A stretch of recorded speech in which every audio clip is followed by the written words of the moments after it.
So ఏంటి ఈ land titling act మీద చాలా రాద్ధాంతం జరుగుతుంది. ఇప్పుడు సామాన్యులు అంటే చాలా మందికి మనలాంటి వాళ్ళకి తెలుస్తుంది కాబట్టి ఆ సబ్జెక్ట్ గురించి సామాన్యుల ప్రజలకి గ్రామాల్లో ఉండే వాళ్ళకి విలేజెస్లో ఉండే వాళ్ళకి తెలియదు. నిజంగానే జగన్మోహన్ రెడ్డి వస్తే మన భూములన్నీ ఆయన లాగేసుకుంటాడు, మనం అమ్ముకోవాలన్నా కొనుక్కోవాలన్నా ఆయన పర్మిషన్ తీసుకోవాలి అన్న ఒక బలమైన వాదనను ప్రజల్లోకి తీసుకెళ్ళిపోతుంది మీడియా కానివ్వండి, ఇటు టీడీపీ కానివ్వండి. ఏంటి అసలు ఈ అంశం ఏంటి అంటే ఇక్కడ 2 పాయింట్లు ఉన్నాయి. ఎందుకు తెలుగుదేశం పార్టీ ఈ పాయింట్ తీసుకునింది, ఎక్కడ కొంత వాళ్ళు అప్పర్ హ్యాండ్ తీసుకున్నారు, వైసీపీ చేసిన తప్పేంటి, రియాలిటీ ఏంటి? రియాలిటీ ఫస్ట్ మాట్లాడుకుందాం. ల్యాండ్ టైటిల్ యాక్ట్ చట్టం అనేది ఆంధ్రప్రదేశ్ ప్రభుత్వం రూపొందించింది. దీని బ్యాక్గ్రౌండ్ ఏంటంటే డాక్టర్ మన్మోహన్ సింగ్ గారు భారత ప్రధానమంత్రిగా ఉన్నప్పుడు భారతదేశంలో విదేశీ పెట్టుబడులు కానీ స్వదేశీ పెట్టుబడిదారులు ఈ ల్యాండ్స్ ఆక్యుపై చేసుకునేటప్పుడు కానీ ల్యాండ్ పోలింగ్ చేసుకునేటప్పుడు కానీ ఇబ్బందులు వస్తున్నాయి ఈ రిజిస్ట్రేషన్ వీటి విషయాల్లో, దీనికి ఒక సమగ్రమైన రూపం తీసుకొస్తే బాగుంటుందనే ప్రతిపాదన మన్మోహన్ సింగ్ గారు ఉన్నప్పుడు చెప్పారు. డాక్టర్ మన్మోహన్ సింగ్ గారు ఉన్నప్పటి నుంచి ప్రాసెస్ కొనసాగుతూ ఉంది. అందులో భాగంగా నరేంద్ర మోడీ గారు వచ్చిన తర్వాత ఒక జీవో ఒక మార్గదర్శకాలు ఇచ్చారు ప్రతి రాష్ట్రానికి. ఇది మా మోడల్, ఇది ఈ మోడల్లో మీ రాష్ట్రానికి అనుగుణంగా ఒక కొత్త చట్టం చేయండి, ఎందుకంటే ల్యాండ్ పైన రైట్స్ అంతే సంబంధించి రాష్ట్ర ప్రభుత్వం వ్యవహారం చేయండి అని చెప్పి ఆంధ్రప్రదేశ్ ప్రభుత్వానికి అన్ని రాష్ట్రాలకు సలహా ఇచ్చారు. సలహా ఇవ్వడంతో పాటు దీన్ని ప్రాసెస్ చేయడానికి స్టడీ చేయడానికి ఇప్పటికీ ఆంధ్రప్రదేశ్ ప్రభుత్వానికి 200 కోట్ల రూపాయలు డబ్బులు ఇచ్చింది కేంద్ర ప్రభుత్వం. అంటే దీన్ని స్టడీ చేయడం, దీన్ని సెటప్ చేయడం, వీటి వారిని వ్యవహారాల కోసం స్టడీ సర్వేస్ మోడల్ ప్రాజెక్ట్ కోసం 200 కోట్లు ఇచ్చింది కేంద్ర ప్రభుత్వం.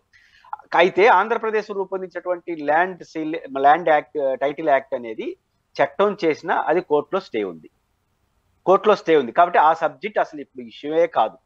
సబ్జెక్టు ల్యాండ్ టైటిల్ అంటారు, సమస్య వేరు. ఆ సమస్య వేరు ఏంటంటే ఇప్పుడు నేను చెప్పదలుచుకుంది, ఆంధ్రప్రదేశ్ ప్రభుత్వం రిజిస్ట్రేషన్ ప్రాసెస్ లో కొన్ని మార్పులు తీసుకొచ్చింది.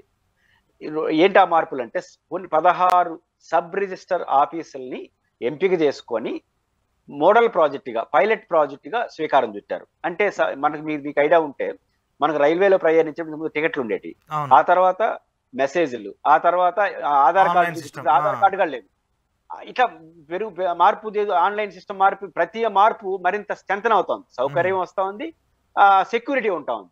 అట్లే ఆన్లైన్ లో ఇంతకుముందు మీరు నేను క్రయ విక్రయం చేసుకున్నాను భూమిని, మీరు వస్తారు, సంతకం పెడతారు, నేను డబ్బులు ఇస్తాను, తీసుకుంటాను, మనకు ఒక పట్టా ఇస్తారు, ఒక పేపర్ దస్తావేజ్ తర్వాత పాస్బుక్ ఇస్తారు.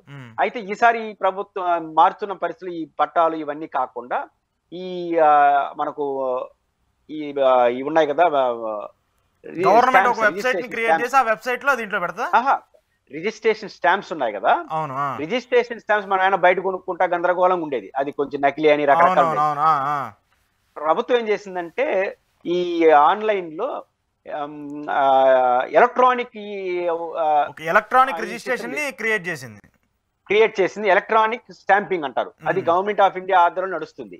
ఎలక్ట్రానిక్ స్టాంపింగ్ వాడడం వల్ల ఏమవుతుందంటే కంప్యూటరైజ్ అయిపోతుంది, ఆఫీసులో ఉండిపోతాయి మన డాక్యుమెంట్లన్నీ.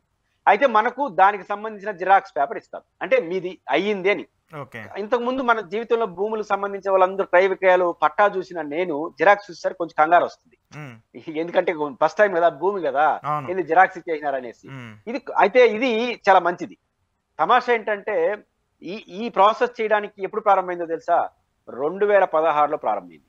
2016లో ఈ ఆన్లైన్ సిస్టమ్ కానీ లేకపోతే ఈ స్టాంపింగ్ కానీ ఇవన్నీ ఎప్పుడు రావాలి, ఆధునీకరించాలనే ఆలోచన 2016లో ఎవరు అధికారులు ఉన్నారు?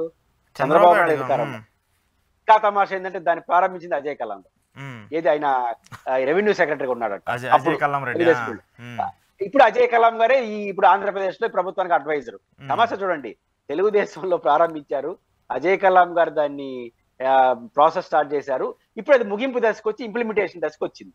ఇప్పుడు తెలుగుదేశం పార్టీ ఏం చేస్తా ఉంది, ఈ జిరాక్స్ అనేది కొంచెం కంగారు వస్తుంది కదా ప్రజల్లోకి, ఈ కంగారుని ఆధారం చేసుకుని కొట్టేస్తున్నారు అని చెప్తున్నారు. దీన్ని అది నిజమా కాదా 13వ తేదీ వరకు నమ్మితే చాలు. 13వ తేదీ ఎలక్షన్ అయిన తర్వాత ఏమైతే ఉంది అంతే కదా రాజకీయం అంటే. అయితే ఇక్కడ వైసీపీ చేస్తున్న ఒక ప్రధాన 2 తప్పులు ఏంటంటే, ఇట్లాంటి ఇష్యూని ఎనలైట్ చేసేటప్పుడు, ఇట్లాంటి అనుమానాలు వచ్చినప్పుడు ఓపిక్ గా తీసుకెళ్లాలనే సృహలో వాళ్ళు లేరు. ఇది ఫస్ట్ పాయింట్. ఎందుకంటే ఎన్నికలకు 1 year ముందు చేస్తుంటే ఇది క్లియర్ గా ఉండేది. ఇది ఫస్ట్ పాయింట్. రెండో పాయింట్, జగన్మోహన్ రెడ్డి గారి యొక్క ఫోటో ఈ పట్టాదారు పాస్ పుష్పాల పైన వేయడం అనేది నా దృష్టిలో తప్పు.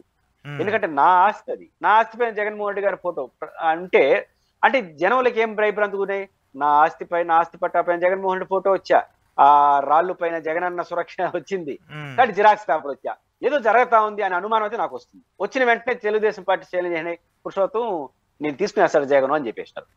ఏమో అనుకుంటే చాలు కదా, నాకు 13 తేదీ వరకు ఉంటే చాలు, మళ్ళీ తర్వాత దేవుడు అంతే కదా. టెన్షన్ అయితే ఉంటది కదా ఒక సామాన్యుడు, ఇప్పుడు ప్రజలకి అవసరం లేదు కదా. ఇది టైటిల్ యాక్ట్ కి సంబంధించిన కాదు. టైటిల్ యాక్ట్ అని పేరు చెప్పినారు. 16 రిజిస్ట్రేషన్ ఆఫీస్ లో వచ్చినటువంటి ఒక ఆధునీకరమైన అంశాల్లో వచ్చినటువంటి చిన్న గందరగోళాన్ని పొలిటికల్ గా కొట్టారు. ఆ కొంత గందరగోళం అయితే కనిపిస్తా ఉంది. అయితే ఒకటి గమనించాలి, జగన్ గారు దానికి ధీటుగా సమాధానం చెప్తున్నాడు కదా.